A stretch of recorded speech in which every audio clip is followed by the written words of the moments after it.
పాత్రికేయ electronic media social media మిత్రులకు ఉద్యమ నవసులు. చాలా కాలం తర్వాత నేను పర్సనల్గా ఈ ఆఫీస్లో పెడుతున్న ప్రెస్ మీట్ మీ అందరికీ తెలుసు. అతి ముఖ్యమైన ప్రెస్ మీట్గా మీరు భావించి మొదటి నుంచి మీరు ఏ సహాయసహకారాలు అందిస్తున్నారో అదేవిధంగా మీ అండదండలు అందించాలని చెప్పి విజ్ఞప్తి చేస్తున్నా. తెలంగాణ నుండి రాజ్యసభకు జరుగు ఎన్నికల్లో రెండిటికి రెండు గెలుచుకోవడానికి అవకాశం ఉన్న ఈ నేపథ్యంలో కాంగ్రెస్ అధిష్టానం ముఖ్యమంత్రి రేవంత్ రెడ్డి గారు మాదిగలకు మొండి చేయి చూపెట్టారు. కాంగ్రెస్ సహజ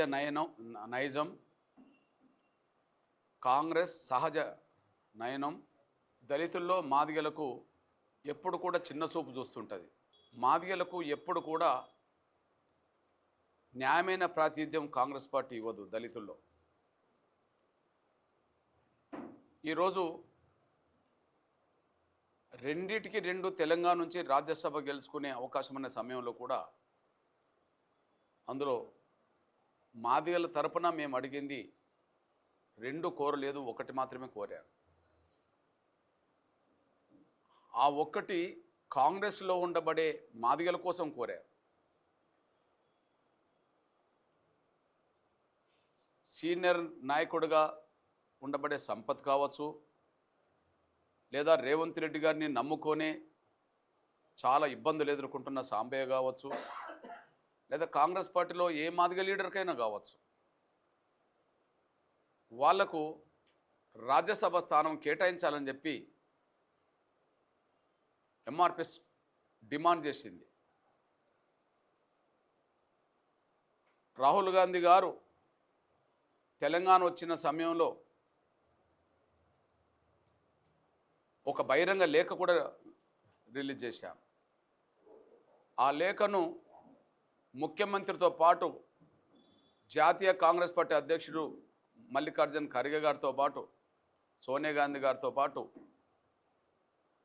జనరల్ సెక్రటరీ కాంగ్రెస్ వేణుగోపాల్ గారితో పాటు, ఇన్ఛార్జి మీనాక్షి రాజన్తో పాటు కాంగ్రెస్ అధిష్టాన వర్గానికి పిసిసి అధ్యక్షుడు మహేష్ కుమార్ గౌడ్తో పాటు అందరికీ పంపడం జరిగింది.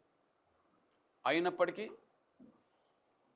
కాంగ్రెస్ పార్టీ మొదటి నుంచి ఎట్లయితే మాదిగల్ని చిన్న చూపు చూస్తుందో రాజ్యసభకు మాదిగలను పంపడంలో కూడా అదే చిన్న చూపు చూసింది. తన సహజత్వాన్ని మాత్రమే చాటుకున్నది. అంటే మాదిగలను చిన్న చూపు చూసే కాంగ్రెస్ సహజత్వం ఏదైతే ఉన్నదో దాన్ని మాత్రమే మరోసారి ప్రదర్శించింది. ముందుగా తెలంగాణలో ప్రస్తుతం జరుగుతున్న రెండు రాజ్యసభకు సంబంధించిన ఎన్నికల్లో ఒకటి మేము కోరుకోవడం న్యాయమా కాదనే విషయం, ఒకటి మాదిగలకు కోరడం అనేది న్యాయమా కాదనే విషయం ఒక్కసారి కాంగ్రెస్ అధిష్టానం ముఖ్యమంత్రి రేవంత్ రెడ్డి గారు ఆలోచించుకోవాలి. మాది న్యాయం అని చెప్పి అది తెలంగాణ రాష్ట్రంలో ఉండబడే అత్యధిక జనసంఖ్య గల మాదిగల తరపున ఒక న్యాయమైన వాట గురించి మాత్రమే మాట్లాడారు. ముఖ్యంగా గత కాంగ్రెస్ పాలనలో కూడా జరగని అన్యాయం రేవంత్ రెడ్డి గారి పాలనలో జరుగుతున్నది. గత కాంగ్రెస్ పాలనలో జరిగిన అన్యాయం కంటే ఎక్కువ రేవంత్ రెడ్డి గారి పాలనలో జరుగుతున్నది. తను మాదిగలకు అనుకూలమని మాదిగల్ని మభ్యపెట్టే మాటలు మాట్లాడుతుంటాడు రేవంత్ రెడ్డి గారు. ఆయా సందర్భంలో వేదికల మీద మొసలు కన్నీరు గారుస్తుంటాడు రేవంత్ రెడ్డి గారు. మాకు అన్యాయం జరిగితే న్యాయాన్ని చేయడం కోసం ఏనాడు చిత్తశుద్ధితో రేవంత్ రెడ్డి గారు ప్రయత్నం చేయలేదు. కానీ నిరంతరం మొసలు కన్నీరు మాత్రం ఆయన కారుస్తూ ఉన్నాడు. మళ్ళీ చెప్తున్నా, గతంతో పోల్చుకుంటే, గత కాంగ్రెస్ ప్రభుత్వంతో పోల్చుకున్న రేవంత్ రెడ్డి గారు ముఖ్యమంత్రి అయిన తర్వాతనే మాకు ఎక్కువ నష్టం జరుగుతూ వచ్చింది. నేను ఆ మాట మాట్లాడుతున్నాను అంటే వ్యక్తిగతంగా రేవంత్ రెడ్డి గారికి మాకేం వైరం లేదు. ఈ రాష్ట్రంలో, ఈ దేశంలో వ్యక్తిగతంగా ఎప్పుడు మేము ఎవరితో వైరం పెట్టుకోలేదు. విధానపరమైన అంశాలను మాత్రమే మేము ముందుకు తీసుకొస్తుంటాం. విధానపరమైన అంశాలకు ఎవరు మాకు అండగుంటే వాళ్ళ పక్షాన మేము అండగున్నాం. కానీ విధానపరమైన అంశాలకు భిన్నంగా ఎవరైతే మాకు ద్రోహం చేయాలనుకుంటారో వాళ్ళు ఏ పార్టీ అయినా, వాళ్ళకు ఏ అధికారంలో ఉన్నా వాళ్ళను మేము నిరంతరం వ్యతిరేకిస్తూనే ఉంటాం. కాబట్టి గతంలో ఉండబడే కాంగ్రెస్ ప్రభుత్వంతో పోల్చుకున్న, గత ఉమ్మడి ఆంధ్రప్రదేశ్లో చివరి 10 ఏళ్ళు నడిపిన ఉమ్మడి ఆంధ్రప్రదేశ్ ప్రభుత్వంతో, కాంగ్రెస్ ప్రభుత్వంతో పోల్చుకున్న రేవంత్ రెడ్డి గారు ముఖ్యమంత్రి అయిన తర్వాతనే మాకు ఎక్కువ అన్యాయం జరుగుతుంది. నేను ఈ మాట మాట్లాడుతున్నానంటే రేవంత్ రెడ్డి గారితో మాకు వ్యక్తిగతమైన వైరం లేదు. ఈ రాష్ట్రంలో, ఈ దేశంలో మేము ఎప్పుడు కూడా వ్యక్తిగతమైన వైరం ఎవరితో పెట్టుకోలేదు. విధానపరమైన అంశాలే మమ్మల్ని ప్రభావితం చేస్తుంటుంది. విధానపరమైన అంశాల చుట్టే మేము తిరుగుతుంటాం తప్ప ఎవరితో వ్యక్తిగతమైన వైరం మేము పెట్టుకోలేదు. అందుకు ముందుగా నేను గత 10 ఏళ్లలో, ఉమ్మడి ఆంధ్రప్రదేశ్లో చివరి 10 ఏళ్లలో కాంగ్రెస్ ప్రభుత్వంలో గౌరవ రాజశేఖర్ రెడ్డి గారు ముఖ్యమంత్రి ఉన్న కాలం నుంచి రోషయ్య, కిరణ్ కుమార్ రెడ్డి గారి పాలన వరకు ఉమ్మడి ఆంధ్రప్రదేశ్ కాంగ్రెస్ పాలనలో పోల్చుకుంటే రేవంత్ రెడ్డి గారి పాలనలోనే మాకు ఎక్కువ అన్యాయం జరుగుతుంది.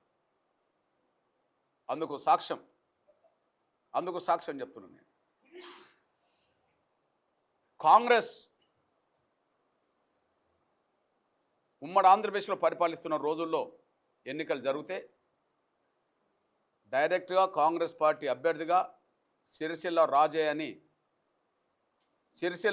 అని వరంగల్ నుంచి కాంగ్రెస్ పార్టీ అభ్యర్థిగా ప్రకటించింది. ఆయన గెలిచాడు. అంటే లోక్సభలో మాకు ఉమ్మడి ఆంధ్రప్రదేశ్లో మాదిగల తరఫున, కాంగ్రెస్ పార్టీ తరఫున అభ్యర్థి ఉన్నాడు. 2, అదే సమయంలో మల్కాజ్గిరి జనరల్ పార్లమెంట్ స్థానం కూడా సర్వే సత్యనారాయణకి ఇచ్చారు. అదే సమయంలో నాగర్ కర్నూల్లో నందెల్లే గారికి కూడా సీట్ ఇచ్చింది అనుకుందాం. అప్పుడు నందెల్లే గారు జగన్నాథం గారి మీద ఓడిపోయాడు. నందెల్లే గారు జగన్నాథం గారి మీద మంద జగన్నాథం గారు ఓడిపోతే కాంగ్రెస్ అధిష్టానం మళ్ళీ మాదిగల్ని, నందెల్లయ్య గారిని గుర్తించి ఆయన రాజ్యసభలోకి పంపింది.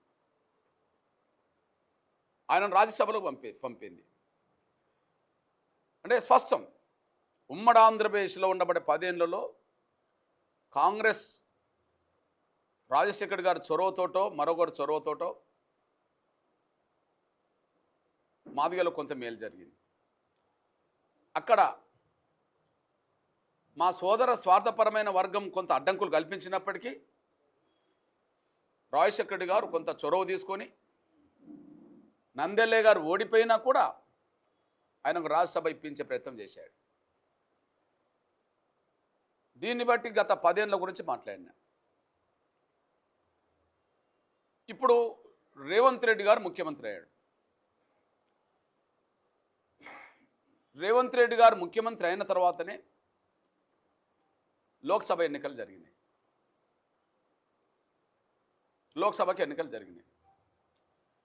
రేవంత్ రెడ్డి గారి ఎదుగుదలకు ఆయన ఒక సభలో చెప్పిన దాని ప్రకారమే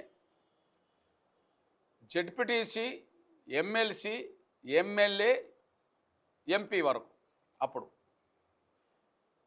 పిసిసి అధ్యక్షుడిగా నేను ఈ స్థాయి రావడానికి అప్పుడు ఆయన మాట్లాడిన మాటలు, నిరంతరం మాదిగలు నాకు అండగా ఉండడం వల్లనే నేను ఈ స్థాయికి ఎదిగిందని చెప్పి ఆయన బహిరంగ సభలో మాట్లాడిన ఉపన్యాసం ఈ రోజు నుంచి వైరల్ చేస్తాం. ఆయన జెడ్పీటీసీగా గెలవడానికి మాదిగలే ఎంఆర్పిసే కారణమని చెప్పిండు. ఆయన ఎమ్మెల్సీగా గెలవడానికి మాదిగలు ఎంఆర్పిఎస్ కారణమని చెప్పాడు. ఆయన కొడంగల్ ఎమ్మెల్యే గెలవడానికి మాదిగలు కారణమని చెప్పాడు. మల్కాజ్గిరి అతిపెద్ద నియోజకవర్గమైన మల్కాజ్గిరిలో గెలవడానికి మాదిగలు అందించిన సహకారమే కారణమని చెప్పేశాడు. అంటే మాటలు మాదిగల వల్లనే ఆ స్థాయికి ఎదిగిందని చెప్పుకున్నాడు. కానీ ఆయన ముఖ్యమంత్రి అయిన తర్వాత జరిగిన ఎన్నికల్లో, లోక్సభ ఎన్నికల్లో అసలు 3 పార్లమెంటు స్థానాల నుంచి ఒక్క సీటు కూడా రాలే. వరంగల్ సిట్టింగ్ అభ్యర్థి దయాకర్కు ఇవ్వలే. Warangal parliament sitting MP BRS నుంచి కాంగ్రెస్లో చేరిండు పస్నూరి దయాకర్, ఆయనకు టికెట్ ఇవ్వాలి. ఇంద్రాని గన్పూర్ నుంచి కొద్దిగా ఓడిపోయిన మా మాదిగ బిడ్డకు టికెట్ ఇవ్వలే.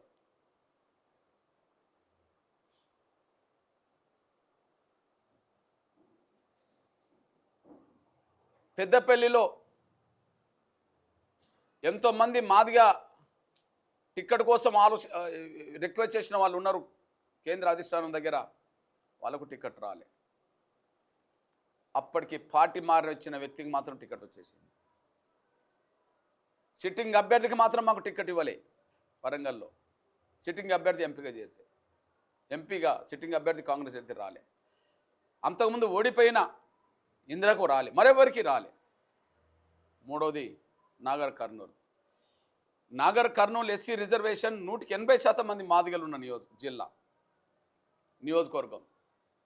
అక్కడ నిరంతరం రేవంత్ రెడ్డి గారు చుట్టూ తిరిగే మాల సామాజిక వర్గం సంబంధించిన మల్లు రవికి మాత్రమే టికెట్ ఇప్పించాడు. ఇప్పుడు నేను చెప్పిన దాంట్లో గతంలో కాంగ్రెస్లో రాజశేఖర్ రెడ్డి గారు ముఖ్యమంత్రి ఉన్నప్పుడు కొంత మాకు మేలు జరిగింది రాజకీయంగా, అది సాక్ష్యం. కానీ రేవంత్ రెడ్డి గారు ముఖ్యమంత్రి అయినాక మాది ఉన్నది లేకుండా పోయింది. ఉమ్మడి ఆంధ్రప్రదేశ్లో మాకు ఊహ తెలిసిన కాడ నుంచి తెలంగాణ మొన్నటి వరకు కూడా 1, 2, 3 లోక్సభలో ప్రాతినిధ్యం ఉన్నది. ఒకటున్న రోజన్న ఉన్నది మాకు నందెల్లయ్య గారు, 2 చోటు ఉన్నది సుగుణ కుమార్ నుంచి మొదలుకుంటే మాకు జగన్నాథం గారు, నందెల్లయ్య గారు కూడా ఏదో ఒక పేరుతో. కానీ ఈరోజు దురదృష్టం ఏంటంటే రేవంత్ రెడ్డి గారు పుణ్యం ఎట్లా కట్టుకున్నాడంటే, ఈరోజు దక్షిణాదిలోనే అత్యధిక జనసంఖ్య గల మాదిగలు ఎక్కువ ఉన్న రాష్ట్రం తెలంగాణ రాష్ట్రం. 100కి 10% పైగా ఉండబడే రాష్ట్రం 17 పార్లమెంటు లోక్సభ నియోజకవర్గాల్లో మొదటిసారి తెలంగాణ నుంచి మాకు లోక్సభలో ప్రాతినిధ్యమే లేకుండా పోయింది. ఎవరి పుణ్యం? ఎవరు మాకు ఈ ద్రోహం చేసినట్టు? ఎవరి పుణ్యం? ఎవరు మాకు ద్రోహం చేసినట్టు? 75 నుంచి 80% ఉండబడే తెలంగాణలో ఉండబడే మాదిగలకు 3 ఎస్సీ నియోజకవర్గాలు లోక్సభలో ఒక్కటి కూడా కేటాయించలేదు. అప్పటికే పార్టీ మారొచ్చిన మా మాల సోదరుడికి బిడ్డకు కొడుకు ఇచ్చారు. అప్పటికే వాళ్ళ ఇంట్లో 2 ఎమ్మెల్యేలు ఉన్నారు.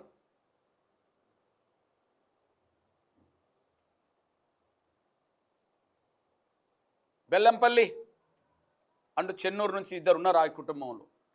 ఆ కుటుంబంలో ఇద్దరు ఎమ్మెల్యేలు ఉన్నా వాళ్ళ కొడుక్కే పెద్దపల్లి ఇచ్చారు. ఆడ మాదిగలు ఎంతోమంది ఎదురు చూశారు, ఇవ్వలే. ఇప్పియడంలో ఆయన పాత్ర ఉన్నది, రేవంత్ రెడ్డి గారి పాత్ర ఉన్నది. సిట్టింగ్ ఎంపీగా కాంగ్రెస్లో చేరితే దయాకర్కు మాదిగ బిడ్డకు రాలే.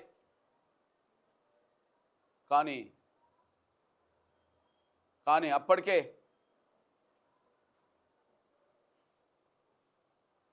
ఉండబడే ఇంకొక అమ్మాయికి ఇచ్చారు కాంగ్రెస్ పార్టీలో. కడియం సైర్ కూతురికి ఇచ్చేశారు. సిట్టింగ్ ఎంపీకి ఇవ్వలే. ఓడిపోయిన మా ఇంద్రకి ఇవ్వలే. మహిళకి ఇవ్వదలుచుకుంటే గన్పూర్లో కడియం సైర్ మీద ఓడిపోయిన ఇంద్ర ఉన్నది. సిట్టింగ్ ఎంపీగా ఇవ్వదలుచుకుంటే పసునూరు దయాకర్ ఉన్నాడు, ఇవ్వలే. ఇక 180% ఉండబడే నాగర్ కర్నూల్లో సంపత్ నుంచి మొదలుకుంటే ఎంతోమంది ఎంపీ టికెట్ కోసం ప్రయత్నం చేసినా కూడా రేవంత్ రెడ్డి గారు చొరవతోటే నిత్యం ఆయన చుట్టూ తిరిగే మల్లు రవికి మాత్రం ఇప్పించాడు. దీన్ని బట్టి గత కాంగ్రెస్ అంటేనే సహజంగా మాలలతో పోల్చుకుంటే మాదిగల్ని చిన్న చూపు చూసే పార్టీ ఉన్నది. కానీ ఉమ్మడి ఆంధ్రప్రదేశ్లో ఎంతో కొంత రాజశేఖర్ గారి చొరవ ఇంకోటి చొరవ వల్ల కొంత మాదిగలకు రాజకీయంగా కొంత ప్రాతినిధ్యం పెరిగిన రోజులు ఉన్నాయి. కానీ ఇప్పుడు మాత్రం తెలంగాణ నుంచి అసలు మాదిగలకే ప్రాతినిధ్యం లోక్సభలో లేని రోజు వచ్చింది. ఇది మాకు అవమానం కాదా? దక్షిణాదిలోనే అత్యధిక జనసంఖ్య గల మాదిగలు ఉన్న రాష్ట్రం తెలంగాణ కదా, 110% ఉన్న కులం కదా. 17 నియోజకవర్గాలు లోక్సభలు ఉంటే ఒక్కటి కూడా కాంగ్రెస్ పార్టీ కేటాయించకపోవడం అనేది మాకు కాంగ్రెస్ పార్టీ చేసిన ద్రోహం కదా. అందులో ముఖ్యమంత్రి రేవంత్ రెడ్డి గారి పాత్ర లేదా? వివేక్ కొడుకు ఇప్పియడంలో మీ పాత్ర లేదా? కడియం సారి కూతురుకి ఇప్పియడంలో మీ పాత్ర లేదా? మల్లురావుకి ఇప్పియడంలో మీ పాత్ర లేదా? 3 మాదిగలకు ఒక్కటి కూడా ఇవ్వకపోతే మాదిగలకు ద్రోహం చేసిందని చెప్పి నువ్వు అనుకోలేదా? అవును, మా వల్ల మీరు అందలం ఎక్కిండ్రు, కానీ మీ వల్ల మేము అనగదొక్కబడుతున్నాం రాజకీయంగా. మా వల్ల మీరు అందరాలు ఎక్కిండ్రు, మీ నోటి నుండి వచ్చిన సాక్ష్యం. కానీ మీ వల్ల మేము అధోగతి పాలైన రాజకీయంగా తెలంగాణలో విషయం స్పష్టం చేస్తున్నాం, కాదని చెప్పమనండి. రెండోది, సోదరులారా, తెలంగాణ నుంచి చట్టసభలకు వెళ్ళాలంటే అటు లోక్సభ, రాజ్యసభ, ఇక్కడ శాసనసభ, శాసన మండలి. ఇప్పుడు రేవంత్ రెడ్డి గారు ముఖ్యమంత్రి అయినాక శాసన మండలికి సంబంధించిన శాసన మండలి అభ్యర్థులకు సంబంధించిన ఎన్నికలు జరిగినాయి. ఇప్పటి వరకు కాంగ్రెస్ నుంచి ఒక 6గురిని నామినేట్ చేస్తే, ఇప్పటి వరకు రేవంత్ రెడ్డి గారు ముఖ్యమంత్రి అయినాక ఒక 6గురిని నామినేట్ చేస్తే, అందులో మా దళితుల్లో మా మాల సోదరుడు మా అద్దంకి దయాకర్ వచ్చాడు. నేనేందని కాదనా, ఆయనకు తెలంగాణ ఉద్యమ చరిత్ర ఉన్నది. కేసీఆర్ గవర్నమెంట్ మీద కొంత రాజకీయంగా పోరాటం చేసిన చరిత్ర ఉన్నది. మొన్న ఎన్నికల్లో కాంగ్రెస్ పార్టీ గెలిపించడం అనే చరిత్ర ఉన్నది. మా సోదరుడు నేను కాదన్నా. కానీ ఎస్సీలో మా మాల సోదరుడికి ఇచ్చారు, ఎస్టీ మా సోదరులకు ఇచ్చారు, బీసీలకు ఇచ్చారు, ఓసీలకు ఇచ్చారు. కానీ రేవంత్ రెడ్డి గారు ముఖ్యమంత్రి అయినాక శాసన మండలికి 5-6గురిని నామినేట్ చేస్తే గెలిపించుకోవడానికి అవకాశం ఉన్న కాడ ఒక్క మాదిగ కూడా అవకాశం ఇవ్వాలి. రేవంత్ రెడ్డి గారు వచ్చినాక మా ప్రాతినిధ్యం లేకుండా పోయింది. ఇవాళ తెలంగాణ నుంచి లోక్సభలో మాదిగలకు ప్రాతినిధ్యం లేని మొదటిసారి, అట్లనే శాసన మండలిలో కూడా మాదిగలకు ప్రాతినిధ్యం లేని ఈసారి. ఇప్పుడు శాసన మండలిలో 40-46 ఉన్నారనుకుంటే ఒక్కరు కూడా మాదిగలు లేరు. అన్ని వర్గాలు ఉన్నాయి. దళితుల్లో మా మాల సోదరులు ఉన్నారు, మా గిరిజనులు ఉన్నారు, మా బీసీలు ఉన్నారు, మైనార్టీలు ఉన్నారు, ఇంకెవరో ఉన్నారు, ఓసీలు ఉన్నారు. కానీ తెలంగాణ శాసన మండలిలో మాత్రం మాదిగలకు ప్రాతినిధ్యం లేదు. ఈయన ఎన్నుకునేటప్పుడు కనీసం మాదిగల గురించి ఆలోచించలే. ఈయన ఎన్నుకునేటప్పుడు మాదిగల గురించి ఆలోచించలే. ఆయనను అందలాలెక్కించడానికి మాత్రం మాదిగల సహకారం తీసుకున్నాడు. కానీ మాకు చేతనివ్వడానికి మాత్రం ఆయనకు మనసు రాలేదు. మమ్మల్ని అనగదొక్కడానికి ఆయన నిర్ణయం తీసుకున్నట్టుగా మా రాజకీయ వెనుకబాటుతనాన్ని నెట్టేసినట్టుగా కనిపిస్తున్నది. ఇకపోతే రేవంత్ రెడ్డి గారు ముఖ్యమంత్రి అయిన తర్వాత ఇప్పటికీ రాజ్యసభలకు 4 ఎన్నుకున్నారు. రేవంత్ రెడ్డి గారు ముఖ్యమంత్రి అయినాక రాజ్యసభ ఎన్నుకున్నారు. మీ దృష్టికి తీసుకొస్తున్నా, ఉమ్మడి ఆంధ్రప్రదేశ్లో మాకు లోక్సభలో ఎంపీలు ఉన్నారు, రాజ్యసభలో ఎంపీలు ఉన్నారు. ఉమ్మడి ఆంధ్రప్రదేశ్లో మాకు లోక్సభలో ఎంపీలు ఉన్నారు, రాజ్యసభలో ఎంపీలు ఉన్నారు. ఎగ్జాంపుల్, కాంగ్రెస్ నందెల్లయ్య గారికి రాజ్యసభ ఇస్తే టీడీపీ గౌరవ చంద్రబాబు నాయుడు గారు సూర్యాపేట మాజీ ఎమ్మెల్యేగా పనిచేసి ఉన్న ఆకారపు సుదర్శన్కు రాజ్యసభ పంపారు. అంటే ఏకకాలంలో లోక్సభలోనూ ఏకకాలంలో రాజ్యసభలోనూ మాదిగలు ఉన్నారు. కానీ వాళ్ళ నేను తెలంగాణ గురించే మాట్లాడుతున్నాను. ఉమ్మడి ఆంధ్రప్రదేశ్లో కూడా తెలంగాణ ప్రాంతం నుంచే మాట్లాడుతున్నాను నేను. ఉమ్మడి ఆంధ్రప్రదేశ్లో కూడా తెలంగాణ ప్రాంతం నుంచే మాట్లాడుతున్నాను నేను. తెలంగాణ ప్రాంతం నుంచే లోక్సభలోకి వెళ్ళారు, తెలంగాణ ప్రాంతం నుంచే రాజ్యసభలోకి వెళ్ళారు. కానీ ఇవాళ తెలంగాణ రాష్ట్రం నుంచి లోక్సభలో ఒక్కరు లేరు. ఆ పుణ్యం రేవంత్ రెడ్డి గారు కట్టుకున్నాడు. కానీ ఇవాళ రాజ్యసభలో కూడా ఒక్కరు లేరు. రాజ్యసభకు ఏ కులానన్నా ముందు పంపాలనుకుంటే, ఏ కులం నుంచి ఎదిగిన నాయకులన్నా పంపాలనుకుంటే రేవంత్ రెడ్డి గారికి కృతజ్ఞత ఉన్న వాస్తవాలకు ఆయన గుర్తుపెట్టుకున్న మాదిగల నుంచే ముందు పంపాల, మాదిగల నుంచే పంపాల, మాదిగల నుంచే పంపాల. ఎందుకంటే ఎస్టీలో మా లంబడ, మా ఆదివాసి బిడ్డలు లోక్సభలో ఉన్నారు. ఎస్సీలో మా మాల ఇంకా ఉపకులానికి సంబంధించిన వాళ్ళు లోక్సభలో ఉన్నారు. మా బీసీలు మైనార్టీలు లోక్సభలో ఉన్నారు, ఓసీలు లోక్సభలో ఉన్నారు. కానీ లోక్సభకు లేనిదే మాదిగలు. లోక్సభలో ప్రాతినిధ్యమే లేనప్పుడు రాజ్యసభ అవకాశాలు వచ్చినప్పుడు ఎవరికి అవకాశం ఇవ్వాలి? శాసన మండలి ఎన్నికలు జరిగినాయి, 6కి 6 మాకు ఒక్కటి ఇవ్వలే. రాజ్యసభకు 4 తీసుకుంటే, రేవంత్ రెడ్డి గారు ముఖ్యమంత్రి అయినాక 4 తీసుకుంటే ఆ 4లో ఒక్కటి మాదిగకు అవకాశం రాలేదు. ఇప్పుడు చూడండి, అంతకుముందు 2, ఇప్పుడు 2. ఈ రెండిట్లో మేము అడిగింది ఒకటే, అది మా సాంబయ్యకు వస్తుందా, రేవంత్ రెడ్డి గారు నమ్ముకున్న వ్యక్తే, లేదా మా సంపత్కి వస్తుందా, కాంగ్రెస్కు సేవ చేస్తున్న వ్యక్తే, ఓడిపోయిన వ్యక్తే, లేదా కాంగ్రెస్ పార్టీలో ఇంకా మరే సీనియర్ నాయకుడికి వస్తుందా? మేము మాదిగల కోసం కోరుకున్నాం, మేము మాదిగల కోసం కోరుకున్నాం. కానీ ఎవరికి ఇచ్చిండ్రు? ఇప్పుడు కాంగ్రెస్ అధిష్టాన వర్గం నుంచి ఎవరైతే అభిషేక్ సింగ్ గారు వచ్చారో అది అధిష్టానం కోట కావచ్చు. కానీ రేవంత్ రెడ్డి గారు చెప్పి చేయించుకునే కోట ఉన్నది కదా. వాళ్ళ రేవంత్ రెడ్డి గారు ఒక మాట చెప్తే అధిష్టానం నో అనేయడానికి అవకాశం లేదు కదా. ఇది అందరు తెలిసిన విషయమే కదా. రేవంత్ రెడ్డి గారు ఒక మాట చెప్తే నో అనడానికి అవకాశం లేదు కదా. మరి రేవంత్ రెడ్డి గారిని నమ్ముకున్నదే సాంబయ్య కదా, దొమ్మాటి సాంబయ్య కదా. ఆయన ఉద్యోగానికి రాజీనామా చేసి వచ్చిండు కదా, నిన్ను నమ్ముకొని పోటీ చేసి ఓడిపోయిండు కదా, నిన్నే నమ్ముకొని ఇప్పటికీ ఉన్నాడు కదా. ఆయనకి ఇప్పించవచ్చు కదా. ఓ సీనియర్ నాయకుడుగా మా సంపతో ఇంకోరికని ఇప్పించవచ్చు కదా. కానీ పత్రికలు ఏం రాసినాయి? తన స్నేహితుడికి రేవంత్ రెడ్డి గారు ఇప్పించుకున్నానని వచ్చేసినాయి. నీకు స్నేహితుడు కావచ్చు, నీ కులం కావచ్చు, నీ స్నేహితుడు కావచ్చు, నీ కులం కావచ్చు, రెడ్డి కావచ్చు, నీ స్నేహితుడైనా నీ కులం. కానీ నిన్ను నమ్ముకున్నది మాదిగ బిడ్డలు, వాళ్ళకు అవకాశం ఇవ్వలే. నిన్ను నమ్ముకున్నది మాదిగ బిడ్డలు, వాళ్ళకు అవకాశం ఇవ్వలే. ఇప్పుడు నేను అడుగుతున్నా, రాజ్యసభలో రెడ్లు లేరా? ఏ పార్టీ నుండి వచ్చిన రాజ్యసభలో అయితే ఇప్పుడు ఉన్నారు కదా తెలంగాణ నుంచి. లోక్సభలో కాంగ్రెస్ నుంచి రెడ్లు లేరా? లోక్సభలో కాంగ్రెస్ నుంచి రెడ్లు లేరా? నల్గొండ, భువనగిరి, ఖమ్మం డైరెక్ట్ కాంగ్రెస్ రెడ్లే. ఇంకా ఇతర పార్టీల నుంచి కూడా రెడ్డి సామాజిక వర్గం గెలిచారు. ఇతర సామాజిక వర్గం ఇతర పార్టీల నుంచి కూడా గెలిచారు. అంటే రెడ్లు ఇతర కులాలతో పోల్చుకుంటే ఎక్కువ మంది లోక్సభలో ఉన్నారు, ఇతర కులాలతో పోల్చుకుంటే రాజ్యసభలో కూడా ఉన్నారు.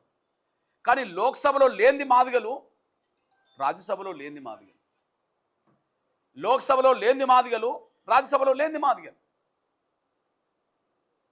శాసన మండలిలో లేనిది మాదిగలు. ఇదంతా రేవంత్ రెడ్డి గారు ముఖ్యమంత్రి అయినాక జరిగిన నష్టం మాకు రాజకీయంగా.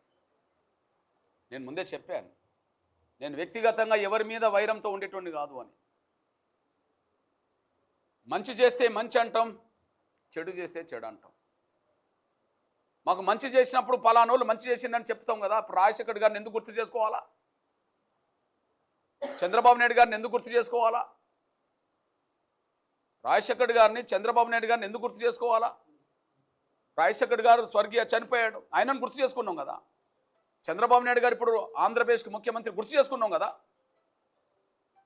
అంటే మంచి చేస్తే మేము ఎప్పుడు గుర్తుంచుకుంటాం, మా మనసులో వాళ్ళకి గౌరవం ఉంటుంది. కానీ లోక్సభలో ప్రాతినిధ్యం లేని ఒక మాదిగలకు, శాసన మండలిలో ప్రాతినిధ్యం లేని మాదిగలకు రాజ్యసభ అవకాశాలు వచ్చినప్పుడు కూడా మాదిగలకు మొండి చేయి చూపడం అంటే రేవంత్ రెడ్డి గారు తన స్నేహితుడికి ఇప్పించడాన్ని ఎట్లా చూడాలి? తన కులానికి ఇప్పించుకున్నట్టే కదా. తన కులం వాళ్ళు లోక్సభలో రాజ్యసభలో ఉన్నారు కదా. అంటే నిన్ను నమ్ముకున్న సాంబయ్య లాంటి ఒక మాదిగ బిడ్డకు నువ్వు ద్రోహం చేసినట్టే కదా. ఒక అత్యంత సీనియర్ నాయకుడు అనబడుతున్న మా సంపత్కు లేదా కాంగ్రెస్ నమ్ముకున్న మాదిగ బిడ్డలకు నువ్వు అన్యాయం చేసినట్టే కదా. ఇది నేను ముందు చెప్పదలుచుకున్నది. గతంలో ఉమ్మడి ఆంధ్రప్రదేశ్ కాంగ్రెస్ పాలన కంటే రేవంత్ రెడ్డి గారి పాలనలో రాజకీయంగా మేము అనగదొక్కబడ్డాం. బహుశా శాసన మండలిలో మాకు స్థానం లేకుండా చేసిండు, 5-6 ఎన్నుకొని కూడా ఒకటి ఇవ్వక. లోక్సభలో మాకు స్థానాలు లేకుండా చేసిండు, 3 లోక్సభ స్థానాలు మాకు ఒక్కటి ఇవ్వక, ఎస్సీ రిజర్వేషన్. రాజ్యసభ 4 రేవంత్ రెడ్డి వచ్చినాక ఒకటి కూడా ఇవ్వకుండా చూస్తుంటే బహుశా మిగిలింది శాసనసభ. భవిష్యత్తు రోజుల్లో రేవంత్ రెడ్డి గారి శాసనసభలో కూడా మా సంఖ్య తగ్గిస్తాడేమో, లేదా మాకు ఉన్నది కూడా లేకుండా చేస్తాడేమో ఈ భవిష్యత్తులో. మాకు అట్లాంటి అనుమానం రావడానికి కారణం ఏంటంటే ఆయన పరిపాలన విశ్లేషణ చేస్తున్నాను నేను. నంబర్ 1, గత ఉమ్మడి ఆంధ్రప్రదేశ్ కాంగ్రెస్ పాలన కంటే రేవంత్ రెడ్డి గారి పాలన మాకు ఎక్కువ ద్రోహం చేస్తున్నది, నష్టం తెస్తున్నది. ఇది క్లియర్ కట్. రెండో విషయం, ఎస్సీ రిజర్వేషన్ వర్గీకరణ. ఎస్సీ రిజర్వేషన్ల వర్గీకరణ మీద కూడా మాట మీద నిలబడలేదు. అదే సమయంలో మాకు రావాల్సిన వాట కూడా ఇవ్వలేదు. ఎస్సీ రిజర్వేషన్ల వర్గీకరణ విషయంలో నేను 2 చెప్పదలుచుకున్నా. ఆయన మాట మీద నిలబడలేదు, మా న్యాయమైన వాట మాకు ఇవ్వలేదు. మాట మీద నిలబడలేదు అనడానికి సాక్ష్యం చెప్పే ముందు ఒక విషయం చెప్తున్నాను నేను. తెలంగాణలో కానీ ఆంధ్రప్రదేశ్లో కానీ దేశంలో ఎక్కడ వర్గీకరణ జరుగుతున్నది అంటే ఇప్పుడు సుప్రీంకోర్టు జడ్జిమెంటు అనుకూలంగా రావడం వల్ల మాత్రమే. సుప్రీంకోర్టు జడ్జిమెంటు ఎస్సీ వర్గీకరణకు అనుకూలంగా అప్పటి చీఫ్ జస్టిస్ గౌరవ చంద్రచూడి గారు ఆధ్వర్యంలో 6 జడ్జీలు ఇచ్చిన జడ్జిమెంట్ వల్లనే ఎస్సీ వర్గీకరణ ప్రక్రియ ఆయా రాష్ట్రాల్లో ముందుకు సాగింది. ఆ జడ్జిమెంటే మాకు అనుకూలంగా రాకపోతే రాష్ట్ర ప్రభుత్వాలు వర్గీకరణ చేస్తాయనే నమ్మకం మాకు లేదు, చేసే అవకాశం కూడా లేదు. నంబర్ 1. కాబట్టి ఎస్సీ వర్గీకరణ తెలంగాణలో, ఆంధ్రప్రదేశ్లో, ఇతర రాష్ట్రాల్లో ఇవాళ కొంత అమలు జరుగుతున్నదంటే అది సుప్రీంకోర్టు జడ్జిమెంట్ వల్ల. ఆ సుప్రీంకోర్టు కూడా కేంద్ర ప్రభుత్వానికి సంబంధించిన ప్రధానమంత్రి గౌరవ నరేంద్ర మోడీ గారు మాదిగల మీటింగ్కి వచ్చి ఆయన హామీ ఇవ్వడం వల్ల హామీని అమలు చేసే దిశగా కేంద్ర ప్రభుత్వానికి ఎస్సీ వర్గీకరణ అనుకూలంగా కేంద్ర ప్రభుత్వం సుప్రీంకోర్టుకు వర్గీకరణ ఆవశ్యకత మీద అఫిడవిట్ ఇవ్వడం వల్ల 2004లో ఆనాడు యూపీఏ ప్రభుత్వం, మన్మోహన్ సింగ్ గారి ప్రభుత్వం సుప్రీంకోర్టులో వర్గీకరణ మీద విచారణ జరుగుతున్నప్పుడు అఫిడవిట్ వర్గీకరణకు అనుకూలంగా ఇవ్వలేదు. అందువల్ల 2004లో మాకు నష్టం జరిగింది. కానీ గౌరవ నరేంద్ర మోడీ గారు ప్రధానమంత్రి హోదాలో నవంబర్ 11, 2023లో పరేడ్ గ్రౌండ్లో జరిగిన మాదిగల విశ్వరూప మహాసభకు వచ్చిన తర్వాత వర్గీకరణ విషయంలో ఆయన కమిట్మెంట్ బహిరంగంగా ఇచ్చిన తర్వాత కేంద్ర ప్రభుత్వం అఫిడవిట్ సుప్రీంకోర్టుకి ఇచ్చిన తర్వాత వర్గీకరణకు అనుకూలంగా జడ్జిమెంట్ వచ్చేసింది. 2004లో మేము ఓడిపోవడానికి కారణం ఆనాటి యూపీఏ గవర్నమెంటు, కాంగ్రెస్, మన్మోహన్ సింగ్ గారు అధ్వర్యంలో ఉండబడే కాంగ్రెస్ గవర్నమెంట్ ఎస్సీ వర్గీకరణకు అనుకూలంగా అఫిడవిట్ ఇవ్వకపోవడం. ఈరోజు సుప్రీంకోర్టు జడ్జిమెంటు ఎస్సీ వర్గీకరణకు అనుకూలంగా రావడానికి కేంద్ర ప్రభుత్వం అఫిడవిట్ కూడా ఇవ్వడం వర్గీకరణకు అనుకూలంగా. కాబట్టి ఆ వర్గీకరణకు అనుకూలంగా సుప్రీంకోర్టు జడ్జిమెంట్ ఇచ్చినాక తెలంగాణలో వర్గీకరణ జరిగింది, ఆంధ్రప్రదేశ్లో వర్గీకరణ జరిగింది, హర్యానాలో జరిగింది, పంజాబ్, తమిళనాడులో కూడా వర్గీకరణ అమలు జరుగుతున్నది. ఇకపోతే ఆయన వర్గీకరణ చేస్తామన్న ప్రక్రియ మీద శాసనసభలో ప్రకటన చేశాడు. సుప్రీంకోర్టు జడ్జిమెంట్ వచ్చిన రోజే అసెంబ్లీలో ప్రకటన చేశాడు. ఆ ప్రకటన కూడా ఇవాటి నుంచి వైరల్ అవుతుంది. ఏం చెప్పాడంటే, గతంలో ఇచ్చిన నోటిఫికేషన్లు కూడా వర్గీకరణ వర్తింపజేస్తాము అని అన్నాడు. గతంలో డిఎస్సి కావచ్చు, గ్రూప్ 1 కావచ్చు, గ్రూప్ 2 కావచ్చు, గ్రూప్ 3 కావచ్చు, గతంలో నోటిఫికేషన్లు ఇచ్చినా ఇంకా నియామక పత్రాలు కనుక ఇవ్వకపోతే గత నోటిఫికేషన్లు కూడా వర్గీకరణ వర్తింపజేస్తామని చెప్పి నిండు శాసనసభలో చెప్పాడు. కానీ రేవంత్ రెడ్డి గారు గతంలో ఇచ్చిన నోటిఫికేషన్లకు వర్గీకరణ వర్తింపజేయకుండానే స్వార్థపరులైన కొంతమంది మా మాల సోదరులు తీసుకొచ్చిన ఒత్తిడికి, సేమ్ టైం కాంగ్రెస్ అధిష్టాన వర్గానికి సంబంధించిన మల్లికార్జున్ ఖర్గే గారు తీసుకొచ్చిన ఒత్తిడికి తలొగ్గి శాసనసభ సాక్షిగా ఇచ్చిన హామీని ఆయన బుట్టదాఖలు చేశాడు. శాసనసభ సాక్షిగా ఇచ్చిన హామీని ఆయన బుట్టదాఖలు చేశాడు. గ్రూప్ 1కు వర్తింపజేయలే, గ్రూప్ 2కు వర్తింపజేయలే, గ్రూప్ 3కి వర్తింపజేయలే. చాలా డిపార్ట్మెంట్లో నియామక పత్రాలు ఇవ్వని ఆ సమయంలో కూడా వర్గీకరణ వర్తింపజేయలే. వేలాది టీచర్ పోస్టులకు సంబంధించిన సుప్రీంకోర్టు జడ్జిమెంట్ వచ్చేంతవరకు నియామక పత్రాలు కూడా ఇవ్వలేదు. కానీ ఆ దానికి కూడా వర్గీకరణ ప్రక్రియ అమలు చేయలే. ఆంధ్రప్రదేశ్లో చంద్రబాబు నాయుడు గారు ముఖ్యమంత్రి అయిన తర్వాత మొన్న ఎస్సీ వర్గీకరణ చేసే నోటిఫికేషన్ ఇస్తాను అని అన్నాడు. దేనికైనా ఎస్సీ వర్గీకరణ జరిగినాకనే డిఎస్సి నోటిఫికేషన్, అన్నిటికీ నోటిఫికేషన్ ఇస్తా అన్నాడు. ఆయన మాట కట్టుబడి ఉన్నాడు. ఆయన వర్గీకరణ చేసినాకనే డిఎస్సితో పాటు చాలా నోటిఫికేషన్లు ఇచ్చేశాడు. కాబట్టి అక్కడ మాదిగ బిడ్డలకు మేలు జరుగుతుంది అక్కడ. కానీ ఇక్కడ ఆయనేమో వర్గీకరణ చేసినాకనే డిఎస్సితో పాటు అన్ని డిపార్ట్మెంట్లో నోటిఫికేషన్ ఇస్తా అన్నాడు. ఆయన వర్గీకరణ చేసి ఇచ్చేశాడు. కానీ ఇక్కడ గత నోటిఫికేషన్లు కూడా వర్గీకరణ వర్తింపజేస్తామని శాసనసభలు చెప్పిండు.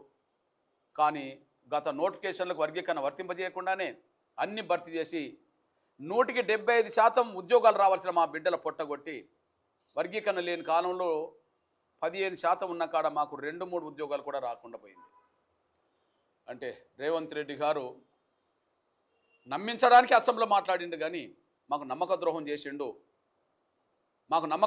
చేసిండు. ఆయన నోటిఫికేషన్కి ఇస్తానికి కూడా వర్గీకరణ ప్రక్రియ చేయలేకపోయాడు. నంబర్ 1. నేను వివిధ కోణాల్లో చెప్తున్నా, నేను రాజకీయ కోణంలో చెప్పాను కాదని చెప్పమనా అండి. ఇప్పుడు నేను రిజర్వేషన్ వర్గీకరణ కోణంలో చెప్తున్నాను.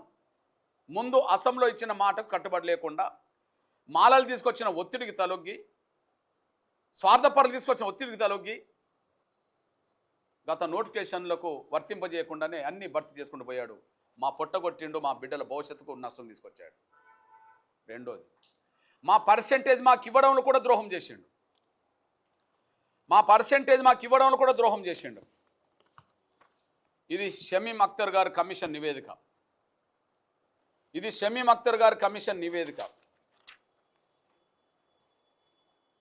రేవంత్ రెడ్డి గారు సర్కారే షమీం అఖ్తర్ కమిషన్ నియమించింది. జస్టిస్ షమీం అఖ్తర్ కమిషన్ నియమించింది. ఇందులో 59 కులాలు ఉంటాయి. 59 కులాల్లో వర్గీకరణ జరగాలని యుద్ధం చేసింది ప్రధానంగా మాదిగలు అందరి కోసం. కానీ వర్గీకరణ అడ్డు తగిలింది మాత్రం మాలలు, అందరికీ తెలుసు. అంటే ప్రత్యక్షంగా ఈ తెలుగు నేల మీద వర్గీకరణ కోరుకున్నది మాదిగలైనరు. డైరెక్ట్గా యుద్ధంలో వర్గీకరణకు అడ్డు తగిలింది కూడా మాలలైనరు. ఇప్పుడు నేను 59 కులాల్లో మిగతా 57 కులాల గురించి మాట్లాడతలేను. ఇక్కడ యుద్ధం చేసి సాధించుకున్నది ఒక కులం, సాధించి పెట్టింది ఒక కులం, వర్గీకరణ అడ్డుకున్నది ఒక కులం. మేము మాదిగల కోసం సాధించలే, అందరి కోసం సాధించాం. కానీ మాలలు మాత్రం అందరికీ దక్కాల్సిన అవకాశాలు అడ్డుకొని ప్రయత్నం చేశారు. అందుకు సాక్ష్యం మీ దృష్టికి తీసుకొస్తున్నాను. ఆ కోణంలో రేవంత్ రెడ్డి గారు మాలల ఒత్తిడి తొలగి మా పర్సెంటేజ్ ఎట్లా తగ్గించిండో మీకు ఎగ్జాంపుల్ చేస్తున్నాను నేను. ఇది సామాన్యులకు అర్థమయ్యే భాష, ఇది సామాన్యులకు అర్థమయ్యే లెక్క. ఇది సామాన్యులకు అర్థమయ్యే భాష, ఈ సామాన్యులకు అర్థమయ్యే లెక్క. 59 కులాలకు ఏ కులం క్రమ సంఖ్య ఏందో కూడా ఇంట్లో ఉంటుంది. 59 కులాలకు క్రమ సంఖ్య ఉంటుంది. మాది 31 క్రమ సంఖ్య. మాదిగా డైరెక్ట్ సింగిల్ క్యాస్ట్, మాదిగానే సింగిల్ క్యాస్ట్ 31 క్రమ సంఖ్య. మా జనాభా 2011 కమిషన్ చూపించింది కాబట్టి 32,33,642. రమారమి 33 లక్షలు. రమారమి 33 లక్షలు. అంటే సింగిల్ క్యాస్ట్ మాదిగల జనాభా 33 లక్షలు. ఓకే. మాలల క్రమ సంఖ్య 59 కులాల క్రమ సంఖ్య 34 సంఖ్య. కానీ 34లో 2 కులాల జనాభా వేస్తారు, ఒక సింగిల్ క్యాస్ట్ చేయలే. 34 క్రమ సంఖ్యలో 2 కులాల జనాభా వేస్తారు. ఆ 2 కులాల జనాభాలో మాల మరియు మాల అయ్యవారు. మీరు గమనించండి, మాలలు వేరు, మాల అయ్యవారు కూడా వేరు. మాలలు వేరు, మాల అయ్యవారు కూడా వేరు. ఆయన ఆ క్రమ సంఖ్యలో 2 కులాలు వస్తాయి. ఆ 2 కులాల మొత్తం జనాభా 15,27,000. ఇప్పుడు చెప్పండి, 15 లక్షలకు 5% వాళ్ళు కేటాయించింది అనుకుందాం. 15 లక్షల మాలలున్నకి 5% కేటాయించిండ్రు అనుకుందాం. మరి 15 లక్షల మాలలకు 5% కేటాయిస్తే 30 లక్షల మంది మాదిగలకు 10% రావాలి కదా. 15 ఇంటూ 2 వేసుకుంటే 30 లక్షలు కదా. 15కు 5% వచ్చినప్పుడు 30 లక్షలకు 10% రావాలి కదా. మరి 33 లక్షల దాకా ఉన్నారు కదా, 11% రావాలి కదా. మేము కోరుకున్నది అదే కదా. నేను మిగతా కులాల గురించి మాట్లాడతలేను, వాళ్ళ హక్కులకు అడ్డుపడతలేను. ప్రత్యక్షంగా వర్గీకరణ యుద్ధం చేసింది, సాధన కోసం యుద్ధం చేసింది మాదిగలు. వాళ్ళ జనాభా 33 లక్షల దాకా వచ్చింది. ప్రత్యక్షంగా వర్గీకరణకు అడ్డు తగులుంది మాలలు, వాళ్ళ జనాభా 15 లక్షలు ఉన్నది. ఇది సామాన్య ప్రజలందరికీ నేను అప్పీల్ చేస్తున్నా. 15 లక్షల మంది మాలలకు 5% రిజర్వేషన్లు కేటాయిస్తే 33 లక్షల మంది మాదిగలకు 15 లక్షల మంది మాలలకు 5% కేటాయిస్తే 33 లక్షల మాదిగలకు 11% రావడం మేము కోరుకోవడం న్యాయం కదా. మరి ఎందుకు 9%కు వచ్చింది? కనీసం 10% కూడా ఎందుకు లేకుండా పోయింది? 10% ఎందుకు లేకుండా పోయింది? 9% ఎందుకు పరిమితం చేసినావు అంటే, గత నోటిఫికేషన్లకు వర్గీకరణ వర్తింపజేస్తామని చెప్పి మాట తప్పావు. మీ కమిషన్ నివేదిక ప్రకారంగా 15 లక్షలకు 5 ఇచ్చి 33 లక్షలకు 11 రావాల్సింది. కనీసం 10కి తగ్గకుండా రావాల్సింది. మాకు 9 ఇచ్చావు. ఒక 1% కోల్పోతే 100 డాక్టర్ సీట్లు కోల్పోతాం ప్రతి సంవత్సరం. 100 డాక్టర్ సీట్లు కోల్పోతాం. ఇంజనీర్ సీట్లు, ప్రాథమికంగా రెసిడెన్షియల్ సీట్లు, చదువుకునే అవకాశాలు 100,000 కోల్పోతాం ప్రతి సంవత్సరం. ఉద్యోగ అవకాశాలు 100 కోల్పోతాం ప్రతి సంవత్సరం. అంటే మాలల ఒత్తిడికి తలొగ్గి, మల్లికార్జున్ ఒత్తిడికి తలొగ్గి మాకు వర్గీకరణ చేసే ప్రక్రియ జరుగుతున్నప్పుడు నోటిఫికేషన్లకు వర్గీకరణ వర్తింపజేయలేదు. నువ్వు మాట తప్పావు, మా పర్సెంటేజ్ మాకు రాకుండా చేశావు, ద్రోహం చేశావు. మా పర్సెంటేజ్ మాకు రాకుండా చేసిండు అని సాక్ష్యం. మళ్ళీ చెప్తున్నాం పాత్రికేయ మిత్రులారా, నేను లెక్కలు చెప్తున్నది ఆధారాలు. ఇది కమిషన్ నివేదిక లెక్కలు. మీరే చెప్పండి పాత్రికేయ మిత్రులు, సమాజం చెప్పండి. 15 లక్షలకు 5 వస్తే 30 లక్షలకు 10 రావాలి, 33 లక్షలకు 11 రావాలి. 11 కాదు 10 తగ్గ రావాలి. కానీ 10 పోయి 1 తగ్గింది అంటే ఎవరు తగ్గించే ప్రయత్నం చేశారు? రేవంత్ రెడ్డి గారు.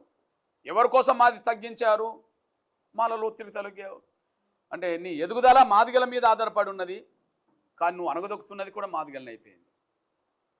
నీ ఎదుగుదల మాదిగల మీద ఆధారపడి ఉన్నది, నువ్వు అణగదొక్కుతున్నది కూడా మాదిగలని అయిపోయింది. ఇది సాక్ష్యం కదా, ఇది సాక్ష్యం కదా. నేను యాంగిల్స్ చెప్తున్నా, నేను యాంగిల్స్ చెప్తున్నా. నేను ఏ కోణం చూసినా కూడా మాకు రేవంత్ రెడ్డి గారి సర్కార్ వల్ల అన్యాయం జరుగుతుంది అని చెప్తున్నాను. నేను మమ్మల్ని భ్రమలు పెట్టడానికి మాట్లాడతారేమో కానీ మా వాట మాకు ఇవ్వడానికి ఆయనకు మనసొప్పలేదు అనడానికి, గత నోటిఫికేషన్లకు వర్గీకరణ వర్తింపజేయకుండా మోసం చేసిన ఇది సాక్ష్యం కనిపిస్తుంది. ఇక పోతే ఇంకొక ప్రధాన విషయం, మీ అందరు తెలుసు కోదాడలో దళిత మాదిగ యువకుడు కర్ల రాజేష్ను అక్రమ నిర్బంధం చేసి ఆయన లాకప్ డెత్కు కారకులైన పోలీసు వ్యవస్థ. రేపటికి 110 రోజులు కర్లా రాజేష్ లాకప్ డెత్ జరిగి రేపటికి 110 రోజులు. నవంబర్ 16న లాకప్ డెత్ గురై చనిపోయిండు. అందుకు పోలీసులే కారణం అని చెప్పి ఎంఆర్పిఎస్ పోరాటం చేస్తున్నది.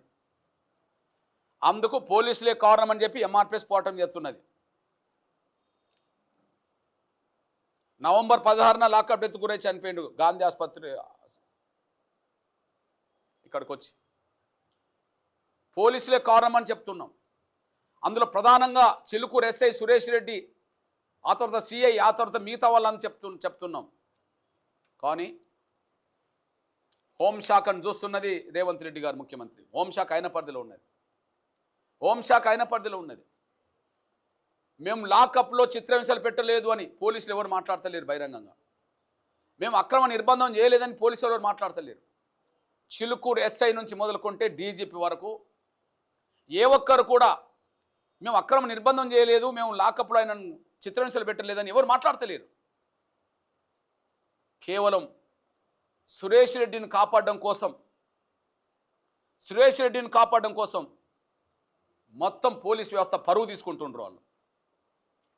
ఆ పోలీస్ వ్యవస్థకు నాయకత్వం వహించేది ఇప్పుడు హోంశాఖ చూసుకునేది కూడా రేవంత్ రెడ్డి గారు ముఖ్యమంత్రి. అక్కడ ఎస్ఐ సురేష్ రెడ్డి సస్పెండ్ కాడు, స్టేషన్కు బాధ్యుడు, ఎస్హెచ్ఓ స్టేషన్కు బాధ్యుడు. కానీ సిఐ బీసీని మాత్రం సస్పెండ్ చేస్తారు.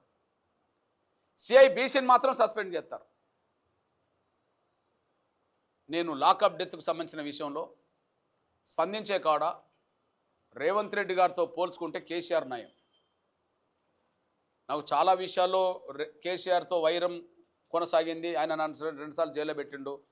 నేను ఏ అంశానికి ఆ అంశం చూస్తా తప్ప వ్యక్తిగతంగా మేము ఎప్పుడు ఎవరి మీద పెట్టుకోలేదు. నేను ఒక విషయం గుర్తు చేస్తున్నా. కేసీఆర్ ముఖ్యమంత్రి ఉన్నప్పుడు యాదాద్రి భువనగిరి జిల్లా అడ్డగూడూరు మండల పరిధిలో మరియమ్మ లాకప్ డెత్ జరిగింది.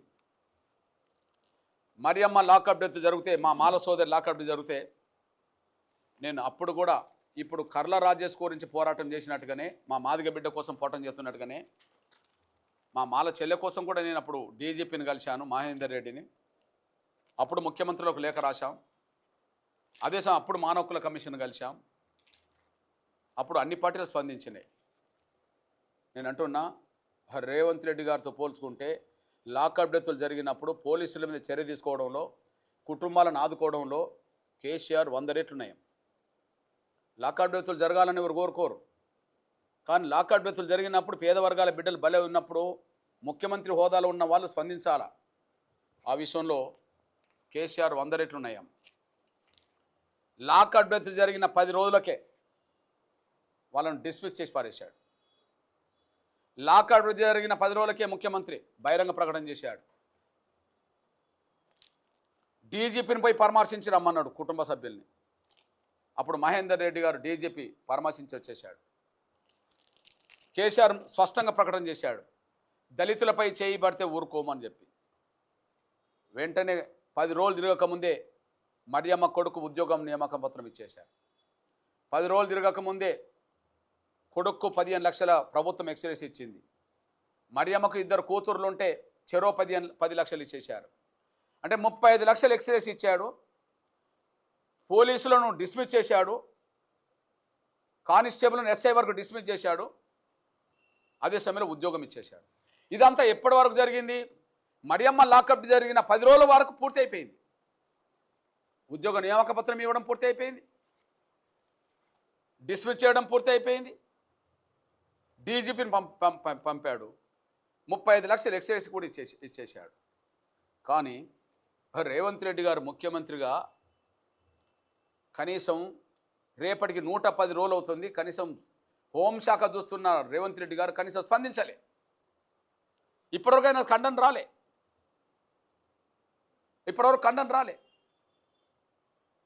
ఎస్సీ ఎస్టీ బీసీలకు సంబంధించిన వాళ్ళ మీద కనుక ఇట్లాంటివి వస్తే వెంటనే సస్పెండ్ అవుతారు వాళ్ళు. ఉదాహరణకు మరియమ్మ లాకప్ జరిగినప్పుడు అప్పుడు ప్రభుత్వం అది సస్పెండ్ చేసింది, డిస్మిస్ చేసింది. ఎవరిని?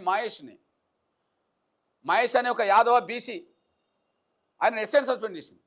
ఆడ బీసీ ఎస్ఐ సస్పెండ్ అయ్యిండు, కానీ ఇక్కడ బీసీ సిఐ సస్పెండ్ చేశారు.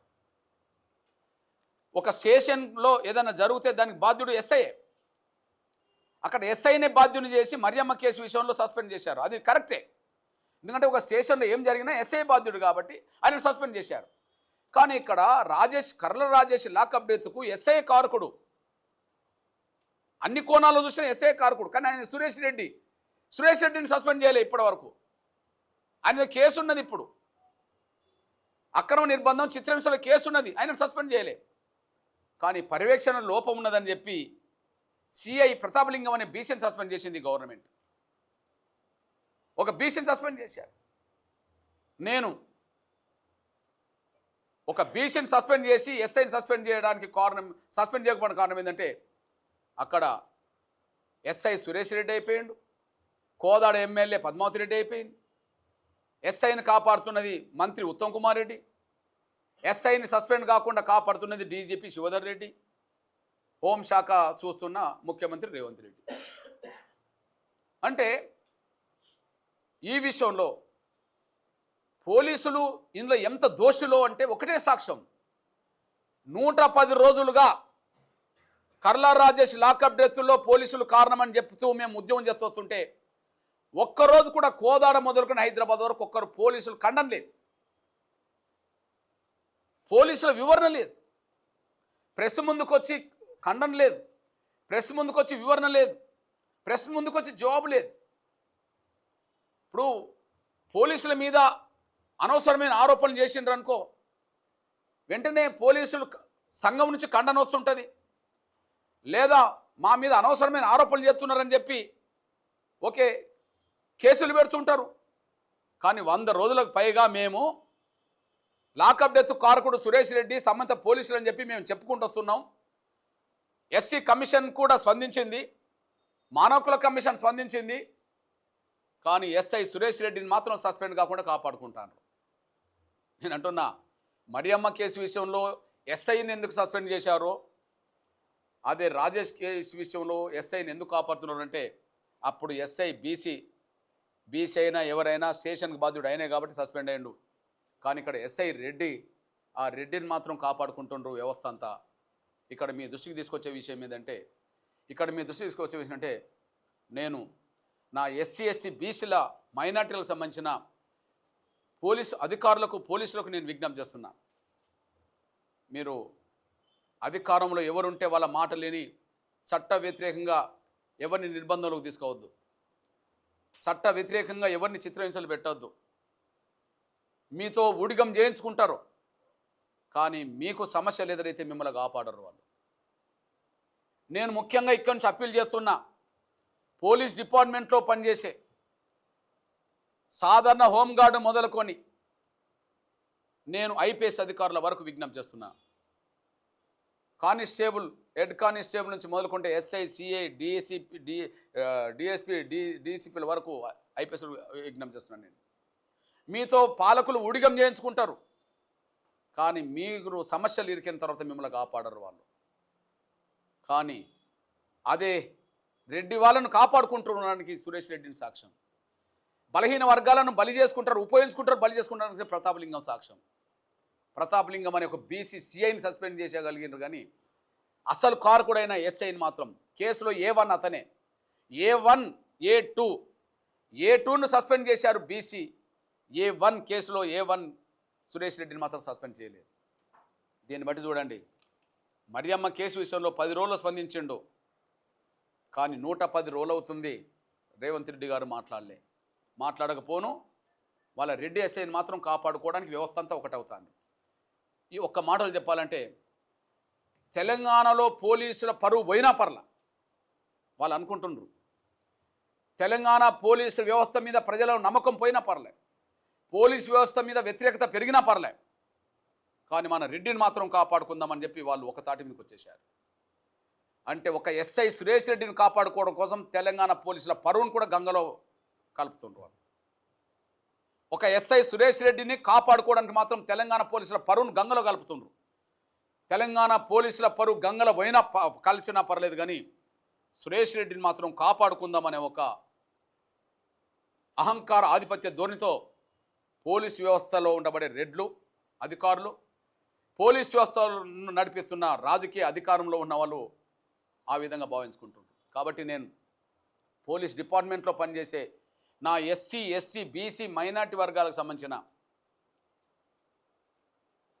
ఉద్యోగస్తులారా, మీరు ఎవరు చెప్తే వాళ్ళ మాటిని చట్ట వ్యతిరేక అక్రమ నిర్బంధం ఎవరిని చేయొద్దని, అనవసరంగా చిత్రహింసలు ఎవరు పెట్టద్దని, అట్లా పెడితే బలే ఏది మీరే, కానీ అట్లా పెట్టినా బలి కాకుండా రెడ్డోళ్ళను కాపాడుకుంటున్నారు అనడానికి ఇది కర్ల రాజేష్ లాకప్ డెత్ ప్రధాన సాక్ష్యం అనేసి కూడా గుర్తు చేస్తున్నాను.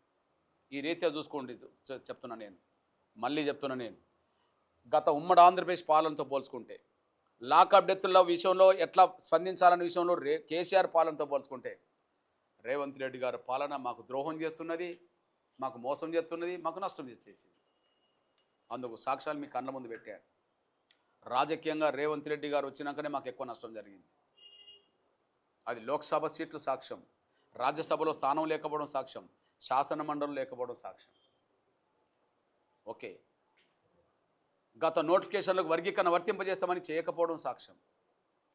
మాకు 11% రావాల్సిన చోట కనీసం తక్కువ 10% రావాల్సిన చోట మాకు 9కి పరిమితం చేసి మాకు 1% 2% తగ్గించడం మాకు ద్రోహం చేయడం సాక్ష్యం. అంతేకాకుండా ఇప్పుడు చెప్పినట్టుగా కర్ల రాజుకి సంబంధించిన విషయంలో, మరియమ్మ విషయంలో కేసీఆర్తో పోల్చుకుంటే రేవంత్ రెడ్డి గారు నిజాయితీగా లేడు అని, అన్యాయం గురైన మాదిగల పక్షాన పేదల పక్షాన లేడనే విషయం స్పష్టంగా రుజువుతుంది.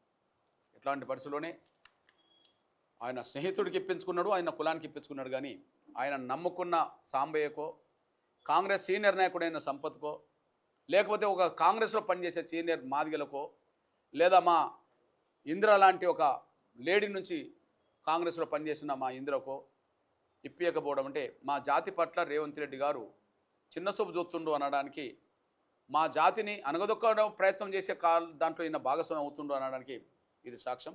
ఇట్లాంటి పరిస్థితుల్లో మాదిగలకు రాజ్యసభలో స్థానం దక్కనందుకు, కాంగ్రెస్ మమ్మల్ని మోసం చేసినందుకు, రేవంత్ రెడ్డి గారు మమ్మల్ని మోసం చేసినందుకు నిరసనగా ఖచ్చితంగా రేపు ఖచ్చితంగా నిన్న అప్పీల్ చేసుకుంటూ జిల్లా కాంగ్రెస్ కార్యాలయం ముందు మా వాళ్ళు ధర్నాలు చేశారు. అప్పీల్ చేసుకుంటూ, ఇంకా డిక్లేర్ కాకముందు అప్పీల్ చేయాలి కాబట్టి అప్పీల్ చేయడానికి ప్రయత్నం చేశారు. కానీ రేపు అన్ని జిల్లా కాంగ్రెస్ కార్యాలయాల ముందు ఖచ్చితంగా నల్ల జెండాలతో మాదిగలకు మొండి చూపినందుకు, రాజ్యసభలో మాదిగలకు ప్రాతినిధ్యం లేకుండా కుట్ర చేసినందుకు ఖచ్చితంగా కాంగ్రెస్ జిల్లా కార్యాలయం ముందు నల్ల జెండాలతో నిరసన ప్రదర్శన, నల్ల జెండాలతో కూడిన మహాధర్నాలు చేపట్టాలని చెప్పి మేము ఎంఆర్పిఎస్ అనుబంధ విభాగాల శ్రేణులందరికీ పిలుపునిస్తున్నాం. అది అన్ని ఏరియాలో కూడా జరగాలని, విద్యార్థులైతే యూనివర్సిటీలలోనూ, విద్యార్థులైతే సంక్షేమ హాస్టల్లోనూ, విద్యార్థులైతే కాలేజీల్లోనూ చేయాలని, అదే సమయంలో ఎంఆర్పిఎస్ మిగతా అనుబంధ సంఘాలు ఖచ్చితంగా రేపు జిల్లా కేంద్రాల్లో కాంగ్రెస్ కార్యాలయం ముందు జరిగే నల్ల జెండాల ప్రదర్శనలో మీరు అందరూ భాగస్వాములు కావాలని, మా అస్తిత్వానికి ఎవరు ప్రమాదం తీసుకొచ్చినా, మా హక్కులకు ఎవరు భంగకరం కల్పించినా ఖచ్చితంగా వాళ్ళని ఎదుర్కొనే పోరాటంలో మాదిగ జాతి ఎంఆర్పిఎస్ ఎప్పుడు ముందట ఉండాలని చెప్పి నేను గుర్తు చేస్తూ రేపటి నుంచి రేపు మొదలయ్యే నిరసన ఖచ్చితంగా వారం రోజుల పాటు జిల్లా మండల కేంద్రాల్లో ఖచ్చితంగా కాంగ్రెస్ మాదిగలకు రాజ్యసభ సీటు కేటాయించినందుకు నిరసనగా కాంగ్రెస్ మాదిగలకు రాజ్యసభ సీటు కేటాయించినందుకు నిరసనగా రేపటి నుంచి వారం రోజుల పాటు రేపు తేదీ రేపు 6 నుంచి 13 వరకు మినిమం వారం రోజుల పాటు ఖచ్చితంగా అన్ని జిల్లా మండల కేంద్రాల్లో నిరసన ప్రదర్శనలు ధర్నాలు రాస్తారోకోలు కూడా ఎంఆర్పిఎస్ పిలుపునిస్తున్నాం. ఏదైనా రేవంత్ రెడ్డి గారు ఆయన పాలనకు వచ్చిన కాంచి మాకు ఎక్కువ నష్టం జరుగుతుంది అనే విషయం మాత్రం మేము స్పష్టం చేస్తున్నాం. खबरदार मादिगा जाति नम्मक द्रोही रेवंत रेड्डी खबरदार खबरदार खबरदार मादिगा जाति नम्मक द्रोही रेवंत रेड्डी खबरदार खबरदार బుద్ధి చెప్తాం మాదిగలను మోసం చేస్తున్న కాంగ్రెస్ పార్టీకి బుద్ధి చెప్తాం కాంగ్రెస్ పార్టీ మాదిగలను అన్యాయం చేస్తున్న విధానానికి బుద్ధి చెప్తాం ఖబర్దార్ మాదిగ జాతికి నమ్మక ద్రోహం చేస్తున్న రేవంత్ రెడ్డి ఖబర్దార్ వర్ధిల్లాలి పద్మశ్రీ మందకృష్ణ మాదిగ గారి నాయకత్వం వర్ధిల్లాలి ఎంఆర్పిఎస్ జిందాబాద్ ఎంఆర్పిఎస్ జిందాబాద్